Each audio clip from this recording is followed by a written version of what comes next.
Bonsoir, chers parents d'Agbayate. Que Dieu vous bénisse abondamment. Amen. Recevez les salutations de la manne fraîche. Nous sommes manne fraîche. Nous sommes manne fraîche. Nous sommes manne fraîche. Que Dieu vous bénisse. Amen. Nous sommes ici encore ce jour du samedi 5 juin 2025 pour un plénière dont le thème est le suivant.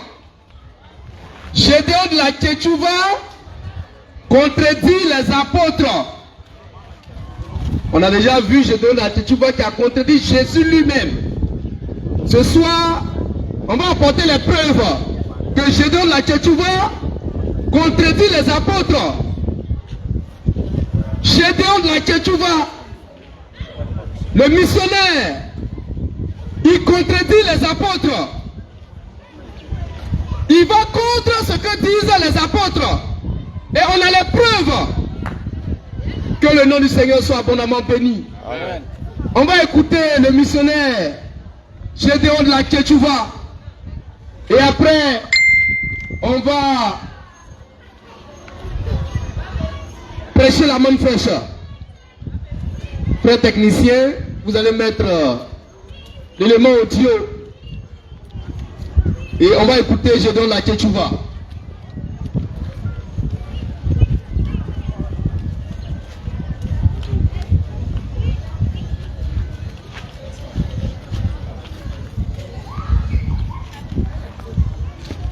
Tous ceux qui prêchent qu'un chrétien ne doit pas pécher, ou bien non ne peut pas pécher, vous êtes un menteur. Que tu sois chrétien ou païen, l'être humain doit pécher. Amen. Alors j'attends Baramis pour venir me prouver le contraire. On reprend. Tous ceux qui prêchent qu'un chrétien ne doit pas pécher.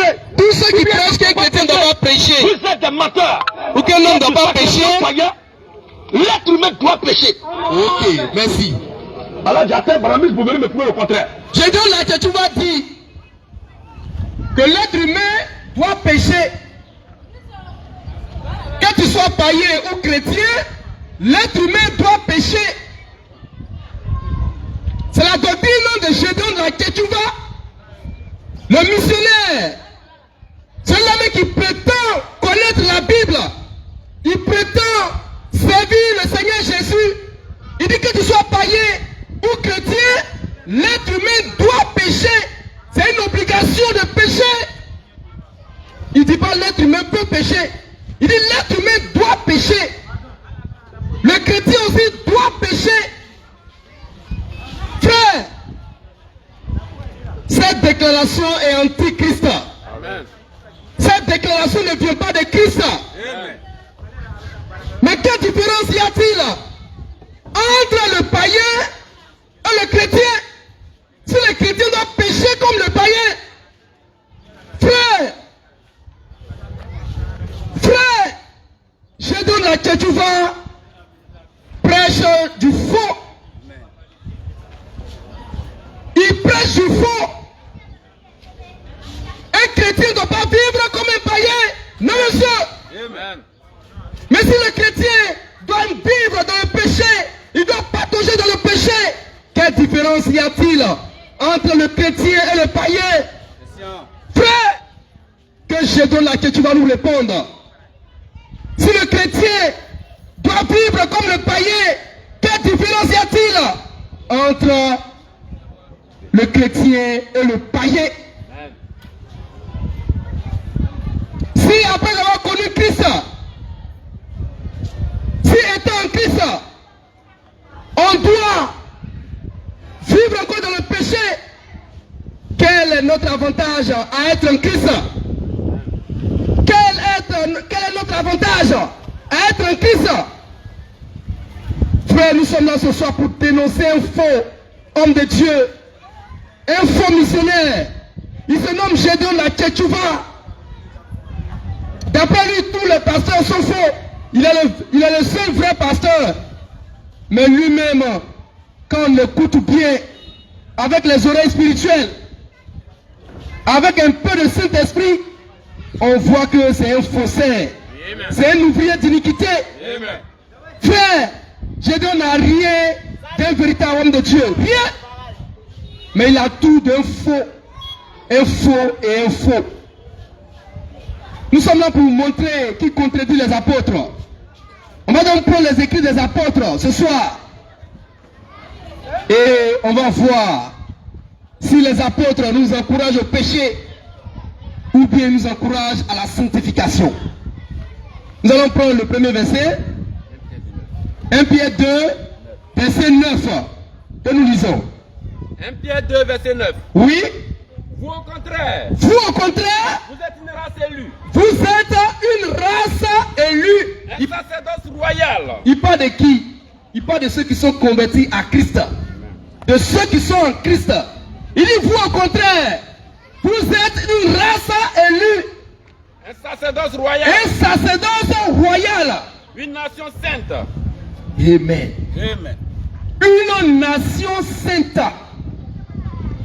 Nous sommes une nation sainte. Une nation sainte. Ceux qui sont en Christ. Le corps de Christ, c'est une nation sainte. Mais que dit Gédéon? Il dit qu'il n'y a pas de différence entre le païen et le chrétien. Frère, on n'est pas d'accord avec Gédéon là que tu vas. Car ce qu'il prêche, c'est faux. Amen. Et depuis des années, on lui lance des filles. Récemment, il a fait une apparition, il dit ça au Gabon ou au Cameroun. Nous lui disons, il ne faut pas te fatiguer. Au lieu d'aller au Gabon ou au Cameroun, viens, il reste en Côte d'Ivoire. Il y a des gens depuis des années qui te lancent des filles. Il faut le relever d'abord. Au lieu de te fatiguer pour aller au Cameroun ou au Gabon. Que le nom du Seigneur soit béni. Amen. Deuxième écriture. 2 Corinthiens 5, le verset 17. C'est l'apôtre Paul qui parle. On est là pour montrer que Gédéon contredit les apôtres. Il contredit les apôtres du Seigneur Jésus. Tout à l'heure, on a écouté Pierre. On va écouter l'apôtre Paul. Que dit Paul? 2 Corinthiens 5, verset 17. Oui. Si quelqu'un est en Christ, Si quelqu'un est en Christ, il est une nouvelle créature. il est une nouvelle créature. Oui. Les choses anciennes sont passées. Les choses anciennes sont passées. Voici, Voici, toutes choses sont devenues nouvelles. toutes choses sont devenues nouvelles. Amen. Amen. Si quelqu'un est en Christ, les choses anciennes sont passées, dit l'Écriture. Amen. Donc il ne peut pas pécher comme avant. Amen. Il ne peut pas vivre comme avant. Amen. Il ne peut pas marcher comme il marchait sans Christ. Amen. Mais on dit tu es dans la lumière. On dit tu es en Christ. Mais comment marcher comme avant? Comment?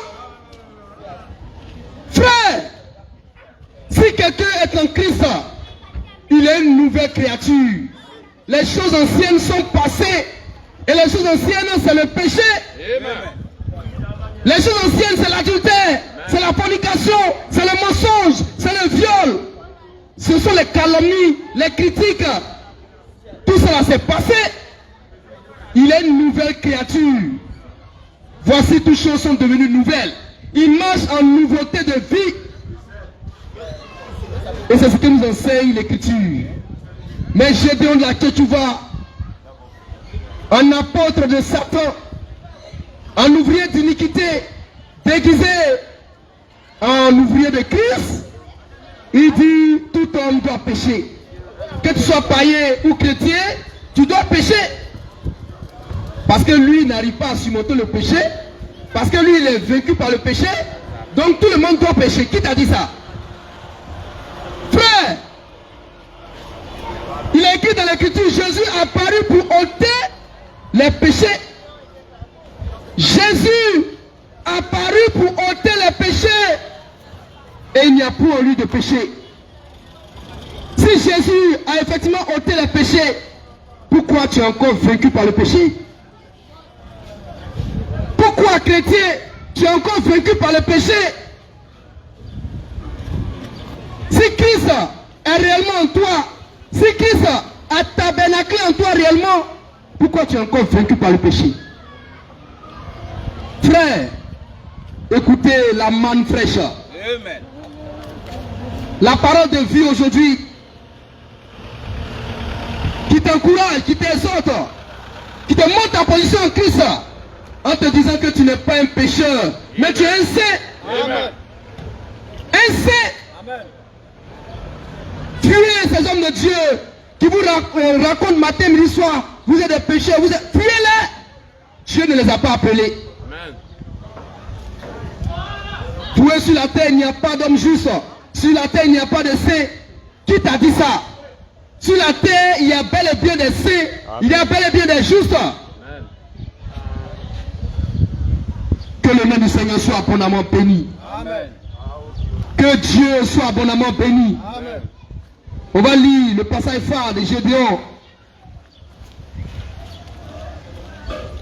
1 Jean 2, verset 8. Vérifiez bien 1 Jean 1, verset 8. Ils aiment bien ce verset-là. Et sur la toile, donc ce verset dit que Jean a dit, 1 Jean 1, 8, si nous disons qu'on n'a pas de péché en nous, on fait Dieu menteur. Voilà. Donc pourquoi on peut dire nous qu'on n'a pas de péché en nous? Maintenant Jean lui-même, quand il écrivait ça, est-ce qu'il avait des péchés en lui? Il faut répondre à ces questions d'abord avant qu'on lise. Est-ce que quand Jean écrivait 1 Jean 1 verset 8, est-ce qu'il avait des péchés en lui? Moi je ne pense pas. Et puis pourquoi prendre seulement 1 Jean 1 verset 8? Mais on va lire avant d'arriver au verset 8. On va commencer au verset 4 pour descendre. Et vous allez voir que vous êtes des faussaires. Nous lisons 1 Jean 1. 1 Jean 1, Oui. verset 4 et suivant. Oui. Et nous écrivons ces choses afin que notre joie soit parfaite. Oui. La nouvelle que nous avons apprise de lui. La nouvelle que nous avons apprise de lui. Et que nous vous annonçons. Et que nous vous annonçons. C'est que Dieu est lumière. C'est que Dieu est lumière. Et qu'il n'y a point en lui de ténèbres. Et qu'il n'y a point en lui de ténèbres. Si nous disons que. Si nous disons que. Nous sommes en communion avec lui. Nous sommes en communion avec Dieu, autrement dit. Si nous disons que nous sommes chrétiens, si nous disons que nous allons à l'église, si nous disons que nous sommes en Christ, oui. Et que nous marchons dans les ténèbres. Et que nous marchons dans les ténèbres. Nous mentons. Nous mentons. Et nous ne pratiquons pas la vérité. Et on ne pratique pas la vérité. Amen. Amen.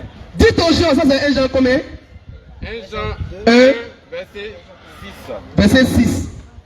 Quand vous donnez 1 Jean 1, verset 8, dites aussi qu'il y a 1 Jean 1, verset 6. Amen. Qui dit que si on est en Christ, si on est en communion avec Christ, et qu'on marche dans les ténèbres, on se blague nous-mêmes, on se ment nous-mêmes. Et c'est ce que fait Gédéon là que tu vas. Il dit il est en Christ, mais il pêche. Il dit il est en Christ, mais il marche dans les ténèbres. Il se séduit lui-même. En tout cas, ce n'est pas nous qui va séduire. Parce que le témoignage que nous avons, c'est que Dieu il est lumière. Et que tous ceux qui sont en lui, ils marchent aussi dans la lumière. Amen.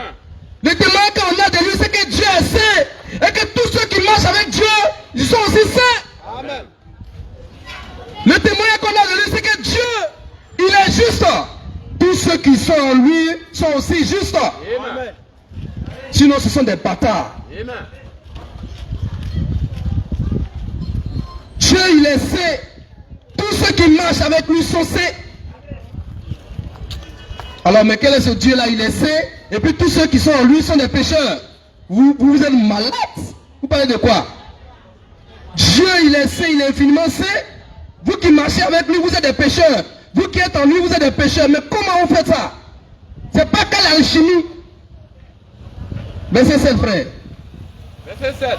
C'est fini le verset 6? Oui, verset 7. Ok, verset 7. Verset 7. Oui. Mais si nous marchons dans la lumière, Mais si nous marchons dans la lumière, comme il est lui-même dans la lumière, comme lui-même il est aussi lumière et il est dans la lumière, nous sommes mutuellement en communion. nous sommes mutuellement en communion. Et le sang de Jésus-Christ, Et le sang de Christ, son Fils, son Fils, nous purifie de tout péché. nous purifie de toute iniquité. Amen. Amen. Ceux qui prennent 1 Jean 1 verset 8, dites-leur qu'il y a 1 Jean 1 verset 6. Amen. Qui dit que celui qui est en Christ, il marche dans la lumière, il ne marche pas dans les ténèbres. Que jamais quelqu'un se dit qu'il est en Christ et puis vit dans le péché, il se séduit lui-même. Que les gens arrêtent de se plaquer. Les versets là, on connaît ça. Nous aussi on a ça. Vous prenez un verset dans son contexte, vous sortez ça dans son contexte et vous plaquez ça aux gens. J'ai été dans un raisonnement très bien logique. Et quand tu lis tout le chapitre, tu comprends son raisonnement. Que le nom du Seigneur soit béni. Amen. On va lire un dernier verset. On ne sera pas long ce soir. 1 Jean 1. 1 Jean 3, verset 9. Voilà. Que dit l'apôtre Jean? Est-ce qu'il nous encourage aussi au péché? C'est ce que nous allons voir. Les petits frères. 1 Jean 3, verset 9. 1 Jean 3, le verset 9. Quiconque est né de Dieu. Écoutez très bien. Il faut bien écouter. Agodjoïs. Les adeptes de Tchétchouva. Écoutez très bien. Oui? Quiconque est né de Dieu. Quiconque est né de Dieu ne pratique pas le péché. Il ne pratique pas le péché. Parce que la sémence de Dieu. Parce que la sémence de Dieu demeure en lui. Demeure en lui. Et il ne peut pécher. Et il ne peut pécher. Parce qu'il est né de Dieu. Parce qu'il est né de Dieu. Amen. On reprend la lecture, frère. Quiconque est né de Dieu. Quiconque est né de Dieu ne pratique pas le péché. Il ne pratique pas le péché.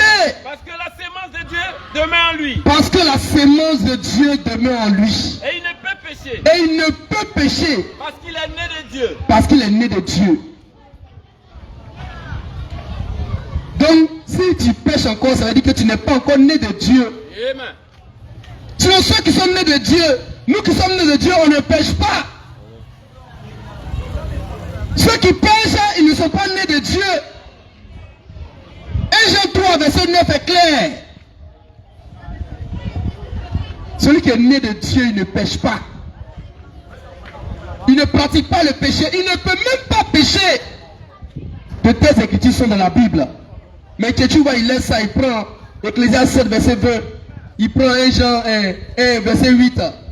Voici verset pour toi. 1 Jean 3, verset 9. Si quelqu'un est vraiment né de Dieu, il ne pratique pas le péché. Il ne peut même pas pécher. Parce qu'il est en Christ. Il est né de Dieu. Que le nom du Seigneur soit béni. Amen. Que Dieu vous bénisse abondamment. Amen. Maintenant, on est à la séance de questions-réponses. C'est nous quand on prêche, on pose question. Si quelqu'un a une préoccupation, il peut avancer, il peut poser sa question. Sur la toile, réaction, ok, il n'y a pas de réaction sur la toile. En présentiel, s'il y a des questions, des préoccupations, on peut les prendre. Que le nom du Seigneur soit abondamment béni. Amen. Nous disons une chose. C'est que Gédéon la Ketchouva, il contredit les apôtres. Il contredit Jésus lui-même. Quelqu'un qui a osé contredire Jésus lui-même. Ce n'est pas les apôtres qui peuvent contredire. Jésus a dit à la femme, va et ne pêche plus. Jésus va dire, allez-y et pêchez. Parce que c'est Dieu qui nous a mis dans ça. Ce n'est pas Dieu, c'est toi-même qui t'es mis dans ça. Amen. Car Dieu nous encourage à la sainteté. Que le nom du Seigneur soit abondamment béni. Amen. Que Dieu vous bénisse abondamment. Amen. Que Dieu vous bénisse abondamment. Amen. Voilà, pour ce soir on a terminé. Rendez-vous pour samedi prochain si Dieu le veut. À bientôt.